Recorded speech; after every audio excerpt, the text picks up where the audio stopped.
Olá, eu sou a Ana, Eu sou o André. somos os pais da Amélia e estamos, literalmente, à experiência. A saúde mental continua a ser tema. Na verdade, por mais aparentemente distante que seja o assunto de cada conversa, de uma forma ou de outra, vamos sempre parar à saúde mental. É incrível como depois, no dia a dia e no meio do caos, acabamos por nos esquecer de cuidar dela, de olhar por ela. E se há coisa que aprendemos com a nossa convidada de hoje é que nisto da parentalidade, nós, pais, cuidarmos da nossa saúde mental pode fazer toda a diferença também no bem-estar dos nossos filhos. Sim, foi também sobre isso que conversámos com a Maria Anderson, psicóloga clínica, mas também sobre birras, medos, frustrações, mudanças e sobre como a infância pode ser tanto da nossa vida. Atravessamos uma fase em que há, e muito de tudo isto, birras que nos levam ao limite. Quando damos por nós, sim, já estamos a levantar o tom de voz a um nível que não queremos, ou a responder simplesmente não porque não.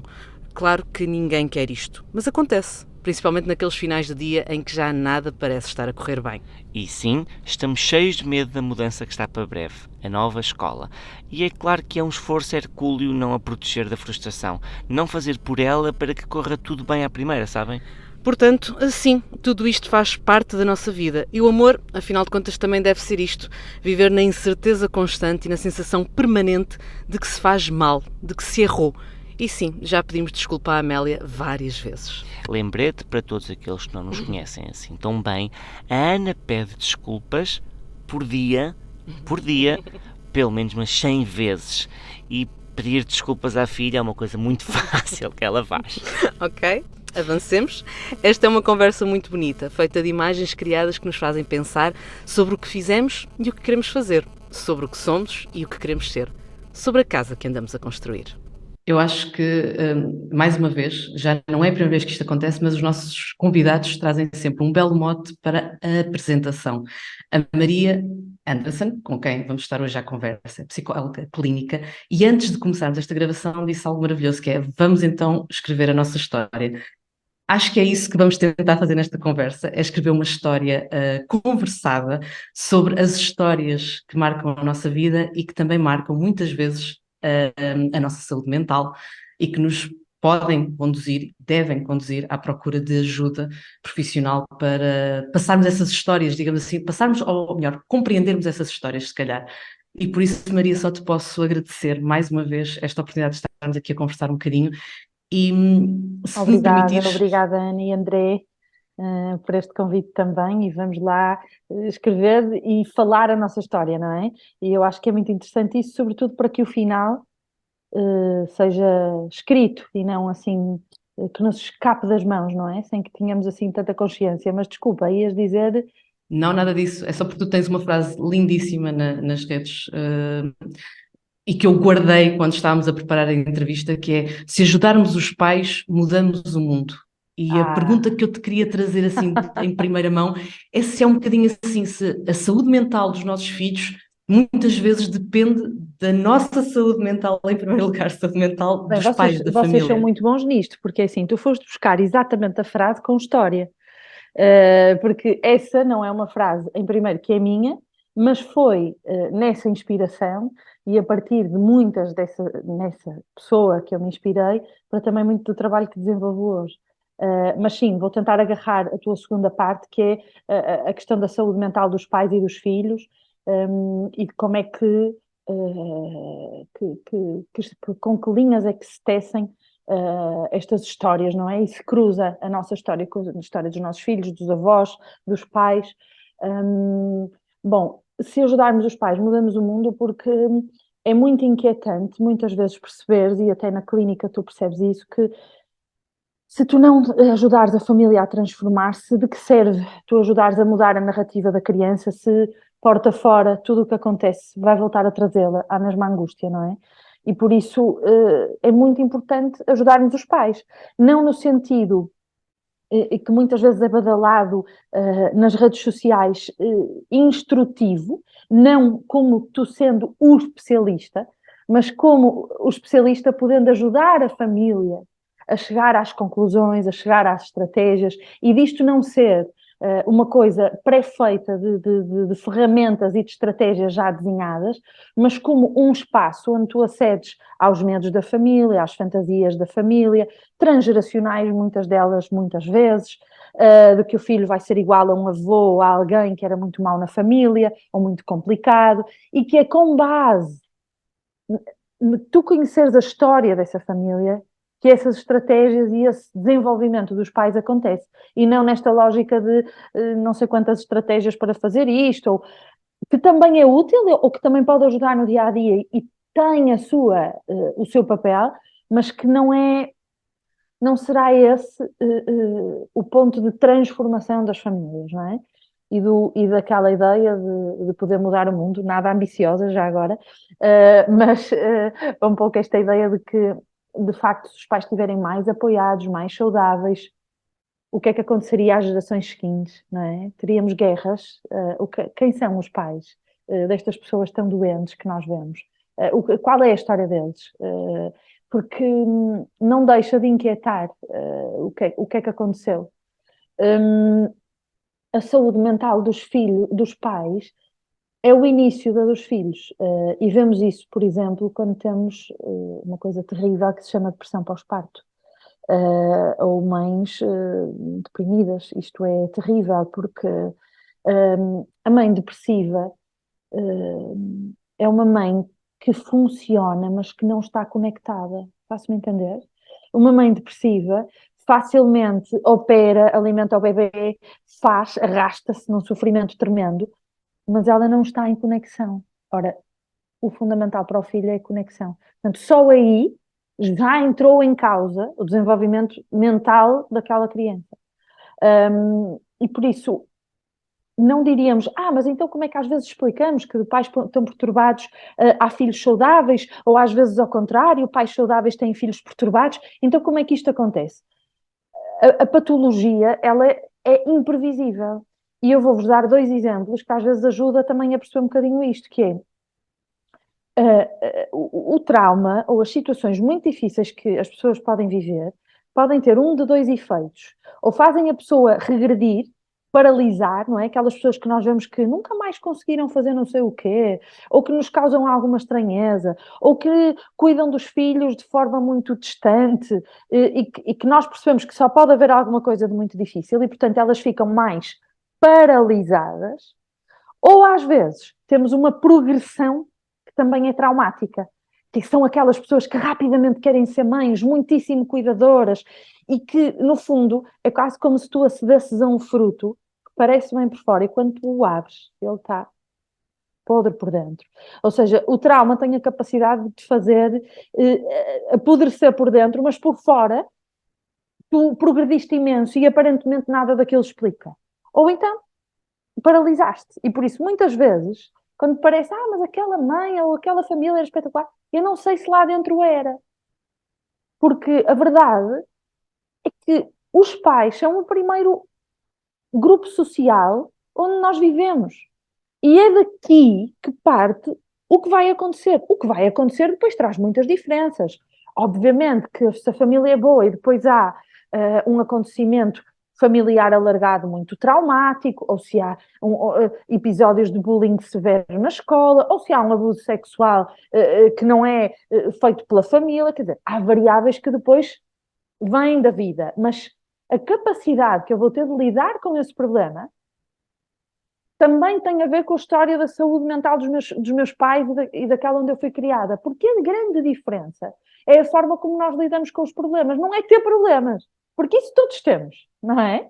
Cada um tem um desvio mais ou menos para a ansiedade, um desvio mais ou menos para a depressão. Oxalá não somos psicóticos, mas a variabilidade da nossa saúde mental também não é estática, e por isso é muito importante que essa variabilidade tenha uma sustentação familiar tão segura que quando vem um drama, um problema, um episódio traumatizante, aquela criança vai poder lidar com isso de forma diferente. E por isso, poríamos a saúde mental dos pais como o início da própria saúde mental dos filhos. E como a possibilidade dela poder vir a sofrer menos com aquilo que é variável e não está ao nosso alcance. E a parentalidade, eu ia interromper, mas a Não, força. parentalidade é o grande desafio, ou um dos grandes desafios que se coloca também à nossa saúde mental enquanto pais? Sem dúvida, porque há coisas, sabes, André, que estão adormecidas, que a pessoa toda a vida aguentou e que toda a vida tolerou, ah, e que só despertam quando nasce um filho. Às vezes nem é o primeiro, porque o primeiro era rapaz e a questão foi porque eu era menina. Ou ao contrário, porque a minha mãe tratava melhor o meu irmão e por isso é quando nasce o rapaz que a minha dor se exacerba. Ou se não é por causa de nenhum destes problemas e é só porque eu tenho dificuldade em, por exemplo, não me sentir cuidada pelo meu marido. Quando eu não sou o centro das atenções do marido, e entro em colapso e não percebo o que é que me aconteceu, mas o meu cuidado era tão parco na infância que quando eu atinjo este lugar, há qualquer coisa dentro da mãe que se descalibra, entra ali em... E ela não sabe o que é, porque a parentalidade quase que exige, momentaneamente, eu diria que exige mesmo um pause. É como se a mulher e o homem entrassem ali num pause. Vão parar de cuidar de si, porque naquele início é preciso tomar conta daquele bebê. E quando tu não tens a tua saúde mental suficientemente capaz desse pause, podem acontecer coisas terríveis. Porque vai tudo ser posto à prova. O cansaço, a ligação, a relação conjugal, a relação com os outros familiares, a relação connosco mesmos, não é? Fica tudo com uma corda. Se essa corda é fina, pode partir. E Maria, aliás, eu agora pego nessa ideia da corda muito, que pode ser muito fina eventualmente e pergunto-te, então um dos grandes conselhos que tu darias quando pensamos que educação é que eu posso dar para proteger a saúde mental dos meus filhos ou para fortalecer a saúde mental dos meus filhos, um dos grandes conselhos que darias é comecem por cuidar de vocês próprios? Sem dúvida, e nessa coisa, e não é para ser pais perfeitos, porque também falávamos disso antes de arrancar. É porque, repara uma coisa, eu só levo alguém até onde eu fui, não é? Eu não consigo ter uma experiência de verdadeira conexão se eu não a tive. Eu não vou comer bem com pauzinhos se eu não experimentar. Por isso, eu só levo um filho a uma intimidade e a uma relação se essa parte também estiver bem dentro de mim. Claro que, e graças a Deus, estamos numa época em que as pessoas estão a olhar mais para si mesmas e estão muito mais permeáveis e muito mais descontraídas. Não, isto não tem a ver com ser louco, com ser, não é, menos equilibrado. Isto tem a A ver com... instabilidade, claro. Eu sou mais instável, certo? O problema não é eu ser instável, o problema é eu não saber que sou instável. Porque seguramente todos nós temos as nossas coisas, as nossas desequilíbrios, os nossos pontos de tensão. E se nós pudermos reconhecê-los, pelo menos quando eles se atravessarem no nosso caminho e nós dissemos, bem, eu tenho mesmo muita dificuldade em lidar com a minha agressividade, se ele me faz aqui uma birra, posso-me descontrolar. Pai, anda cá. Eu vou conseguir operar de uma forma menos ruidosa, muito mais saudável, de atuar naquele momento, porque sim, um filho numa birra não nos deixa exatamente iguais. E essa também é uma ideia que às vezes se vende. Não, não, espera aí, o seu filho está em birra, então, respire fundo. Esqueçam, vai lá, um filho em birra põe qualquer pessoa desesperada, não é? Agora, é nossa função saber dar a volta, uma volta que a criança não é capaz de dar. É quase como se eu demonstrasse que estou a lidar com as minhas fragilidades, estou a mostrar também aos meus filhos. Isto também é sinal de força? Isso. É dar segurança para que assim seja? E que tu vais um dia dar a volta assim. Não é? Porque eu posso ficar ali, fica-se transtornado, para, o que é que se faz? Mas depois penso, calma, calma. Olha, vamos ali à janela ver os passarinhos. Lembras-te daquilo que fizemos com a avó? Nós vamos ter uma conexão que vamos dizer assim, espera, deixa transformar esta coisa muito agressiva e muito desorganizada em algo melhor, em algo que o vai tirar daqui. Vamos pensar sobre outra coisa. No fundo é quase que aprender que nem tudo se resolve no momento, nem todas as coisas ficam 100% esclarecidas, nem sempre conseguimos compreender os filhos e todas as reações são medidas ou são matemáticas, não é? Há mesmo às vezes alguma necessidade com passo de espera. E depois mais tarde assim, filho, aquele dia em que eu te disse aquilo da bola, tu ficaste tão zangado, o que é que aconteceu? Às tantas, quando eu for deste assunto, eu vou ter que te dizer mais tranquila. Não nos impede de voltar lá, mas há situações em que a maturidade da criança não nos permite resolver logo ali. Ou pode não ser um momento para conversar. Isso. Ou porque estão mais pessoas, ou porque a criança está extremamente cansada, ou porque reparamos que aquele assunto está ainda difícil para ela. Ainda é difícil partilhar para ela. Ai, mas todos os meninos já partilham. Tudo bem, mas para o meu filho ainda é difícil. Isto até a nós adultos, às vezes, no momento é difícil resolver aquele problema e se calhar passado umas horas já Obrigada, André. respiramos e conseguimos, como é que É uma que digo criança... tantas vezes isso. Ou sei lá, para si não é difícil. Então, se para si não é, como é que quer que uma pessoa mais vulnerável, mais pequenina, com menos competências e menos desenvolvida, vá conseguir? E depois até há outro problema, problema, outra situação que é, os pais serão para a criança os heróis, eu agora tenho os meus heróis aqui a ralhar comigo, não é? Isto ainda deve fazer mais confusão porque não consegue ter um raciocínio tão elaborado como o nosso, que é, ok, E isto tão é uma... distante e tão diferenciado, porque, repara, isso é uma coisa muito interessante na diferença entre o funcionamento do adulto e da criança. E às vezes nós não sabemos isto.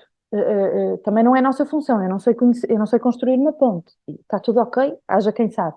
Mas às vezes ajuda-nos porque, de certa forma, eu não preciso de construir pontes. Mas como todos, alguns vamos ter filhos, compreender como é que uma criança cá dentro funciona e um adulto funciona, também nos ajuda a sabermos regular-nos, a saber que é esperado ou não isto do meu filho, posso estar tranquilo ou não, não é?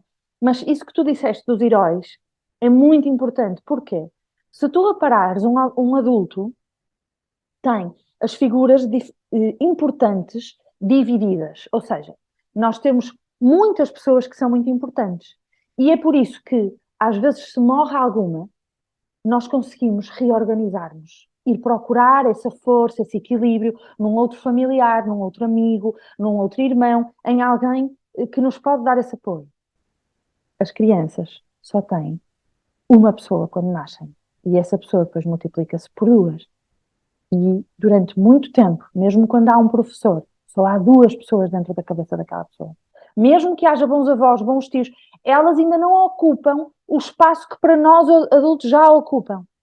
E por isso, quando esse herói diz tu és feio porque fizeste isso à mãe, ouvi isso esta semana, e eu disse: olha, vamos tentar substituir o feio por se calhar a mãe gostava que tu lhe desses um abraço. Não, não, não, não precisa de lhe dizer que ele é feio.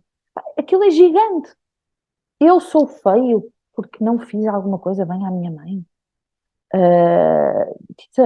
Para as crianças, só há duas pessoas lá dentro. E essas duas têm um poder brutal. Não ficamos nada Ainda. nervosos com Não, o poder que temos, nada, É tranquilo. isso. não, não, eu ia dizer, eu ia contar à Maria que ainda esta semana levámos uma lição de humildade da nossa filha, porque por algum motivo escapou a frase estás a ser má, e ela disse a Amélia não é má. É nós. Ah, Pronto.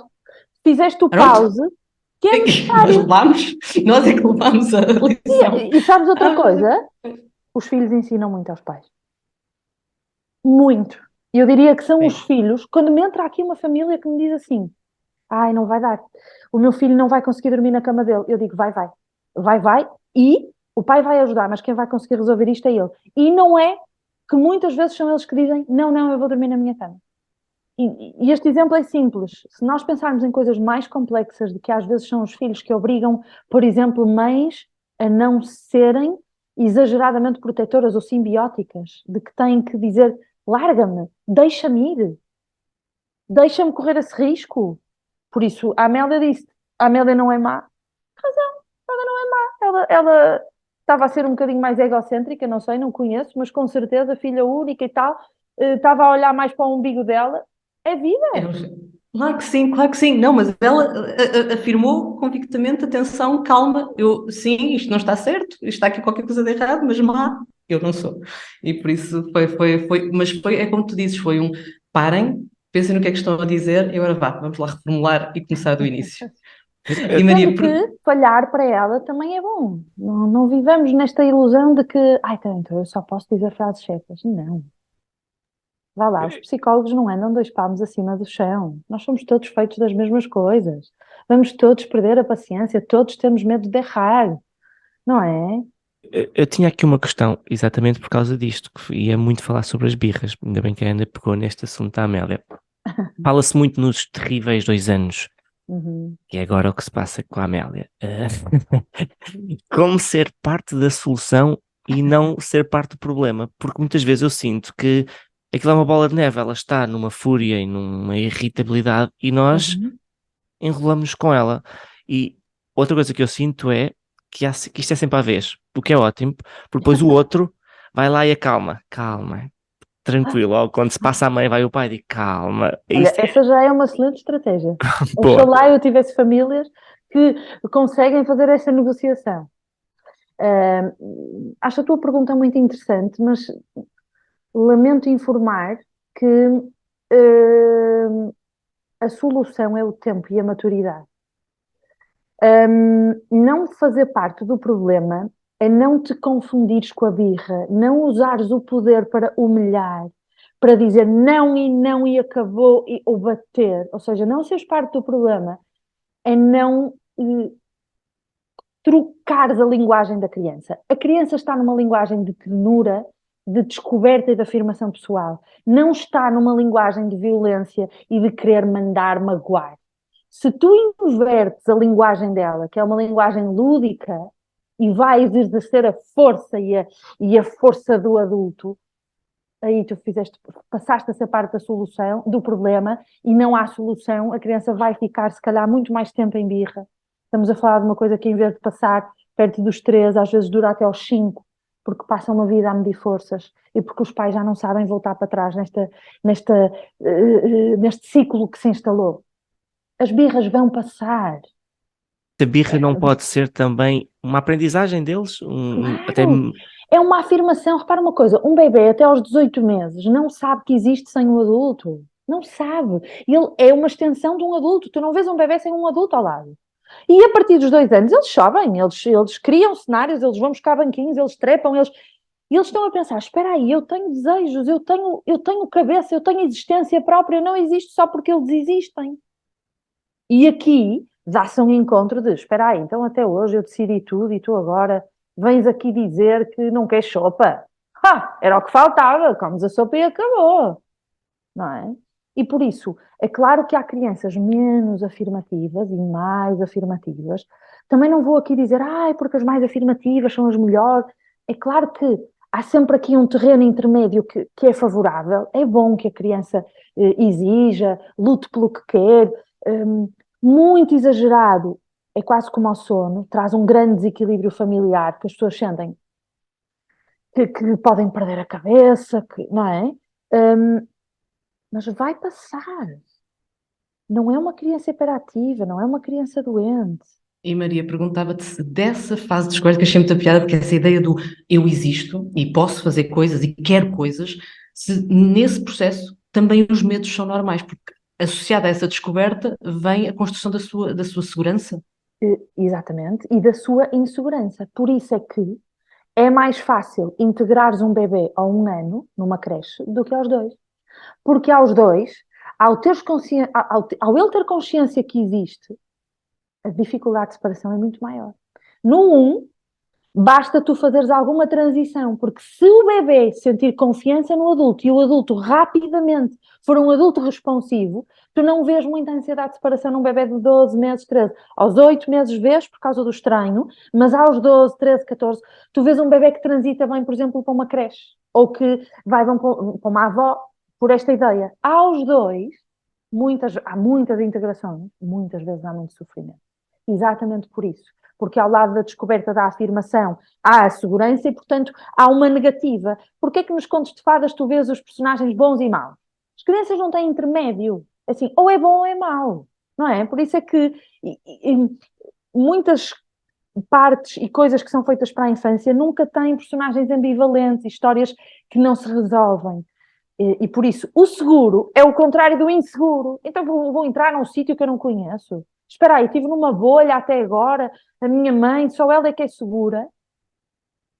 E muitas vezes são invadidos por muitas inseguranças. Exatamente, foste a um ponto espetacular, porque era exatamente a pergunta que tínhamos para ti, que é exatamente sobre isto, a mudança. E falamos numa separação de um casal, numa entrada numa escola, como nos vai acontecer daqui a uns meses, a chegada de um novo irmão. O que é que pode fazer a diferença para que esta transição, esta adaptação seja com sucesso? Olha, essas transições, o sucesso delas, muitas vezes é a segurança que tu imprimiste noutras participações sociais. É difícil dizer isto, mas uma criança que tem mais possibilidades de brincar fora de casa, de conhecer pares, de ter uma família alargada, que brinca, que se oferece a ela, é uma criança que já experimentou estas adaptações no vínculo e na segurança. Enquanto que uma criança, por exemplo, vemos isso pós-pandemia, uma criança que está muito fechada com a família, o partir para um ambiente totalmente novo é muito mais difícil. E porque a questão da segurança é um elástico. Se o teu elástico tem flexibilidade, ele estica e encolhe consoante a necessidade. Se ele é um elástico muito preso e com muito pouca flexibilidade, então é mais difícil para a criança. Por isso, experiências de, imagina, a vossa filha esteve em casa até agora este tempo todo, mas de vez em quando faz uns ateliês e vocês não estão sempre lá dentro, de vez em quando outros familiares também brincam, levam pela mão, experimentam. Ela já está a trabalhar a ideia de não viver sempre debaixo da vossa proteção e já está a trabalhar a ideia de que no mundo existem extensões vossas que vão tomar conta bem dela. Então, a experiência que ela vai ter, provavelmente, no contacto com o infantário, havendo pessoas que são capazes de diminuir a ansiedade que naturalmente isto gera, é melhor. Agora diz-me assim, pois, mas a minha filha também é um bocadinho mandona, quer tudo à maneira dela. Complica. Complica porque ela vai chegar ao infantário e nada é à maneira dela. E aí não é uma questão de segurança, é uma questão de afirmação. Eu não quero ir para a escola porque eu quero ficar em casa, que em casa é que é bom. Feitas bem as contas, eles teriam sempre razão, não é? Nós tivemos de negociar com a Amélia e explicar-lhe que ela tinha de ir para a escola para nós ganharmos dinheiro para ela passear. Ela aceitou que era um bom argumento, depois do fim de semana prolongado foi mais difícil, ela pensou, tá bem, mas pode ser, eu aceito. Mas estás a ver, às vezes nós, o José Saramago diz uma coisa que eu gosto muito, que é, as crianças têm poucas palavras, os adultos complicam muito. E às vezes, quando me dizem assim, mas é suposto eu explicar isto ao meu filho, quando me fazem esta pergunta eu fico com medo, porque eu já estou a ver alguém com uma tese de doutoramento. Explicar uma coisa a um filho é arranjar uma metáfora, é criar-lhes uma ideia, é, eu vou ganhar mais dinheirinho, tu estás na escola, quando nos encontrarmos vamos poder passear mais. Simples, está feito. Não é preciso, porque assim, porque não sei o quê, porque tu tens que ir, porque a mãe também vai. Metaforizar, arranjar um exemplo concreto, preciso para essa transição. Muitas vezes são a chave desse sucesso, que é, tu foste pondo vários elementos ao longo da vida da criança que vão apoiar esse momento. Não é só uma coisa que está lá para organizar uma transição. Não. É multifatorial, por isso é que é difícil e por isso é que eu gosto. E no meio dessas coisas todas acontece uma muito engraçada que é a frustração. Nem sempre tudo corre bem, nem sempre tudo corre como eles desejam. E falámos agora da importância de explicar. E eu pergunto, devemos proteger da frustração? Ou como tu também já falaste há um bocadinho das mães hiperprotetoras, às vezes temos de deixá-los ir, ok, caíste, ou não conseguiste equilibrar a torre de cubos e ela caiu toda porque eu não te ajudei. Temos de os saber, temos de os deixar contactar com isso e explicar-lhes isso. Completamente. A frustração é outro elástico, que fruto desta ânsia de sermos pais que não falham, diminuímos a elasticidade da frustração. Em primeiro lugar, ela é difícil para todos. Apresenta-me, por favor, um adulto que não tenha muita dificuldade em ficar frustrado quando as coisas no trabalho, nas relações não correm como ele queria. Há adultos melhor desenvolvidos neste aspecto, mas a frustração há que sempre ser o tema para a vida, não é? É muito difícil. Eu estou aqui a cravar este podcast convosco, se eu tivesse sempre a internet a ir abaixo, se eu tivesse sempre a luz a ir abaixo, eu vou ficar aqui danada, não é? Frustrada. Então organizei-me para estar aqui e não estou a conseguir. Novamente, agora vamos transportar isto para uma mente mais vulnerável, não desenvolvida e que precisa de um adulto para cooperar. Agora, se nós trabalharmos nessas pequenas situações, essa possibilidade de frustrar, de acompanhar, vamos voltar a fazer de novo, queres ajuda desta vez, se calhar pode cair, não tem mal quando cai, o que é giro é construir, e criamos ali uma dinâmica, isso ajuda. Agora, também há fases. É mais difícil para uma criança de 2 anos frustrar do que para uma criança de 5. Isto também vai acompanhando o desenvolvimento. Também temos que ter esse bom senso. não esperar que aquela criança seja um adulto em miniatura, porque não o é. Às vezes o que é difícil para nós é que estamos cansados, e queríamos só que a criança estivesse ali bem, em harmonia, e ela não está. E não está, porque também muitas vezes está cansada. Debato-me com pais que vão buscar filhos às 6 e às 7 da tarde, às creches.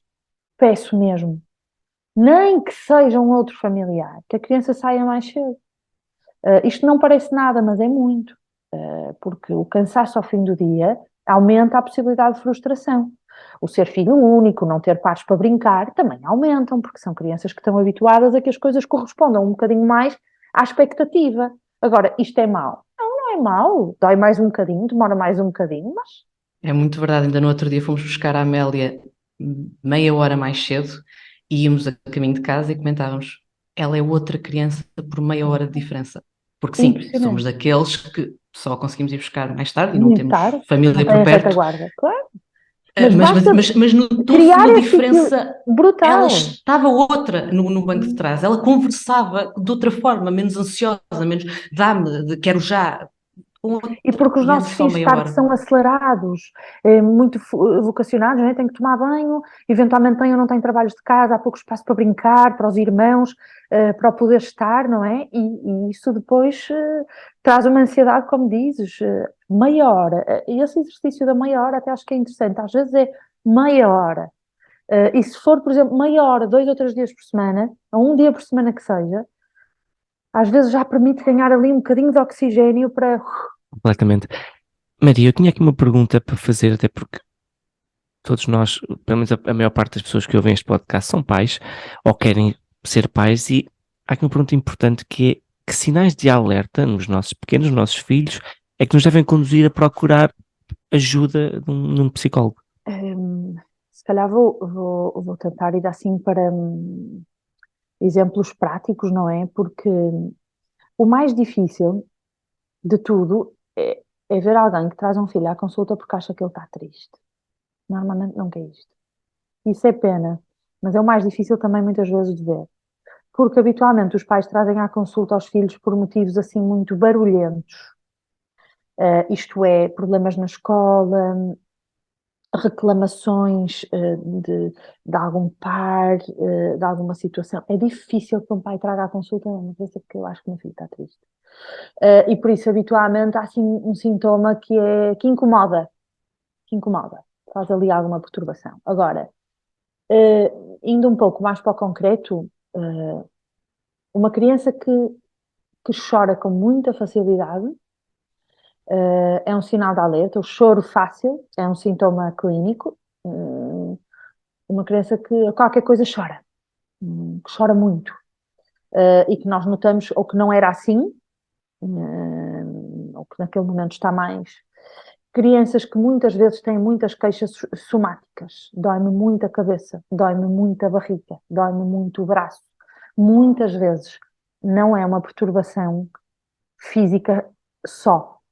Há uma dor física, sim, mas que tem por detrás uma ansiedade de um irmão que nasceu, de uma mãe que às vezes está menos disponível, ou de um pai que foi trabalhar para fora, ou de alguma coisa na escola que não corre bem. As crianças têm uma forma muito particular de mostrar o sofrimento, não é? Também aquele clássico, a criança deixar de fazer alguma coisa que habitualmente fazia muito contente e que não há assim uma explicação aparente, porque uma coisa é deixar de gostar tanto de fazer legos porque passou a adorar desenhar e está numa fase diferente, mas é uma criança que parece desinteressada ou que nos preocupa porque aquilo mudou subitamente, parou de comer tão bem, passou a acordar muito durante a noite. Os medos, não é? O medo persistente do escuro, coisas que são incapacitantes, não se consegue separar da mãe ou dos pais, ou ir bem para festas de anos. Tiques, não é? Também crianças que repetem um determinado som ou movimento corporal. Problemas com o xixi e com o cocó, estes normalmente são muito visíveis e os pais trazem muito à consulta, por isso não são os que me preocupam mais, mas mesmo o próprio, às vezes, roer muitas unhas, arrancar sobrancelhas, arrancar pestanas, mas estes são mais visíveis, não é? Porque vão chamar a atenção. Acho que um sinal também é dificuldade na conexão. Se eu tiver dificuldade em chegar ao meu filho, em percebê-lo, às vezes mais vale não deixar aquilo muito evoluir, porque a conexão é fundamental para o desenvolvimento da saúde mental. E por isso às vezes precisamos de intervir, de ver o que é que se passa, se o filho anda mais agressivo por algum motivo. Estava aqui a ver se me lembrava assim de alguns que não sejam tão barulhentos, não é? Porque a questão é exatamente poder ser difícil de identificar. Mas diria que percorri a Uma grande boa maioria. parte deles, sim. Eu tinha aqui, estava a pensar, o que é que representa, depois no nosso crescimento, não é? Quando tornarmos adultos, estes primeiros anos de vida? Pois, esse início de vida é a forma como tu, sem querer, organizaste toda a tua vida, não é? Como tu foste ou não capaz de escolher uma profissão, como tu foste ou não capaz de escolher uma relação romântica boa para ti. Porque é verdade que não é tudo, como vimos no início, falávamos, há muitas intercorrências da realidade, mas a forma como tu vais lidar com elas, imagina, a pessoa pode ter tido um pai que bateu bruscamente à mãe, mas que teve afeto, ainda assim, e que fez a sua própria psicoterapia, que evoluiu, que tinha muita ansiedade, estou a pensar num caso bastante real, e que foi fazendo as suas escolhas por ter conseguido lidar com isto, porque teve que arranjar ferramentas, não se isolou, não achou que aquilo não era importante. Portanto, tudo o que ficou lá atrás, que também lhe foi dado, onde houve um episódio muito mau, foi uma forma dela depois perceber que precisava de ajuda. Por exemplo, ajuda essa que a mãe não procurou. Os primeiros anos de vida ficam para sempre. E ficam de tal forma que tu nem tens palavras para eles, porque a memória não te dá acesso a tudo. E porque antes dessa altura muitas vezes não existiam palavras. Se nós olharmos para um recém-nascido, não há palavras, por isso não há palavras, não há pensamento. O pensamento é o corpo, é a relação com a mãe. E portanto é difícil aceder aqui. Às vezes são pessoas que trazem um mal-estar que nunca mais conseguem recuperar na vida, nunca se sentem bem e não sabem explicar porquê e de onde vem. Agora, acredito que tu poderes olhar para isto, não lá está como uma deficiência, um problema, algo que te diminui, mas algo que precisa de um apoio diferente e ainda bem. Se eu vejo mal, posso usar óculos, que se o meu pé for assim, posso escolher umas sapatilhas adaptadas. Portanto, se eu tenho este problema, posso precisar mais. Aqui ou ali, de psicologia ou psiquiatria, mas eu diria que eles são a base da tua casa, o jardim da tua casa, a forma como tu, cá dentro, tu te vês, tu te sentes que mereces estar nas relações, ser respeitado, a forma como te desafias, e também a forma como te dás, dar ao outro e receber do outro, não é? Eu vou terminar esta conversa com, desculpa Maria, mas há outra frase que na pesquisa me marcou muito, que era: todos teremos sempre uma história difícil para contar.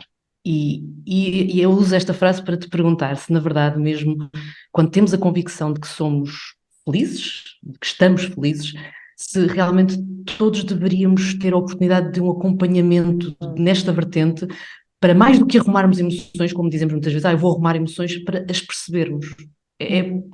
Faz Olha, sentido. eu costumo dizer uma frase a brincar que é: ninguém devia morrer sem experimentar fazer uma psicoterapia, porque além do mais é a viagem mais bonita que se pode fazer. Mais inquietante, é verdade, mas também mais bonita. E não dá para explicar. É como quando tu começas a falar de mães e filhos, começam a escassear as palavras, não é? Eu acho que sim, perceber porque é que elas te magoaram, não quer dizer que não haja sempre crianças a morrer à fome em África, isto é, há sempre histórias piores, mas isso não interessa. Se é a tua, se é o teu ponto de dor, não tem que ser logo, não tem que ser já, porque às vezes também há fatores financeiros, fatores de tempo. Pode ser um momento da vida em que a pessoa pensa: olha, se calhar eu agora posso guardar um pouco deste recurso para experimentar fazer uma psicoterapia. Eu diria que sim, que por defeito tenho essa tendência. Agora, perguntas-me assim: mas achas que toda a gente deve fazer já? Que é no... Não, acho que às vezes também vale a pena pensar, ok, quais são as histórias difíceis que eu tenho para contar? Será que elas me estão a perturbar hoje? Se a resposta é sim, então se calhar é mais rápido. Se a resposta é já fiz algum caminho sobre isto, vou percebendo, não me está a incapacitar agora, então talvez possa esperar mais um pouco. Mas, no geral, eu diria que é muito melhor. As pessoas às vezes pensam, mas quê? Vou ao psicólogo? O que é que ele vai perceber da minha vida? Não é assim, às vezes até pessoas mais... como é que alguém vai saber mais do que eu? Não, de facto, nós não sabemos mais do que ninguém. É mesmo uma relação de empatia que permite o outro ser tal como ele é. Às vezes perguntam-me assim, mas o que é que acontece exatamente quando tu fazes terapia? E houve uma altura em que se achava assim, bom, entravas aqui um Fiat e saías daqui um Porsche, um Lamborghini, não? Isso era espetacular, então toda a gente ia fazer terapia. Não, é mesmo a possibilidade de tu seres quem tu és. Porque me desculpo mais aos outros, porque tento sempre agradar, ou porque sou sempre tão agressivo, ou porque sou muito sociável ou muito pouco. Porquê que eu não posso ser quem eu sou? Independentemente disso, não vai agradar a toda a gente. Não vai. Não vai. E ainda bem que assim é, porque nós também não vamos gostar de toda a gente. E portanto acho que é essa experiência de tu poderes estar tranquilo com quem tu és. Eu acho que nós acabámos só de ser aqui uma consulta de psicologia gratuita. Não, eu ia agradecer muito à Maria, porque acho que nos ajudou a perceber não só um bocadinho mais sobre o jardim, que é a infância, o jardim da casa, mas também sobre a própria casa. E por isso, Maria, obrigada. Esta Obrigada a vocês foi uma arquitetura muito bonita. Nós demoramos um bocadinho a compatibilizar aqui as nossas agendas, mas eu acho que todas Valeu as a pena. coisas boas demoram o seu tempo, não é? E acho que sim, e perceber sobre o adulto e sobre a criança ajuda-nos sempre no exercício da parentalidade, nós mesmos e da vida, não é? Por isso, obrigada, Ana e André. Muito obrigado. Muito obrigada, Maria. É um privilégio para nós termos a oportunidade de viver estas conversas. Obrigada à Maria pela oportunidade e pela partilha que garante de uma forma tão transparente, tão autêntica. Que possamos estar mais atentos, que possamos cuidar mais e melhor da nossa saúde mental, que possamos, assim, ser mais felizes em harmonia com as nossas histórias. E se há coisa que andamos a fazer nesta coisa da parentalidade, é a escrever e a viver histórias. Umas mais fáceis de compreender e absorver do que outras. E pode ser preciso pedir ajuda para as arrumar devidamente. Eu gostava que me dissesse qual é que eram as fáceis. Mas ok, outra conversa. É mesmo desafiante construir esta casa e fica realmente mais interessante se formos chamando quem mais sabe de cada área. É o que temos aprendido ao longo dos episódios que, como sabem, eu digo sempre isto, estão todos disponíveis nas plataformas habituais. Talvez seja por isso mesmo, por ser uma construção de uma casa permanentemente inacabada, que por mais episódios e dias de vida com Amélia que passem, sejamos sempre e para sempre pais à experiência.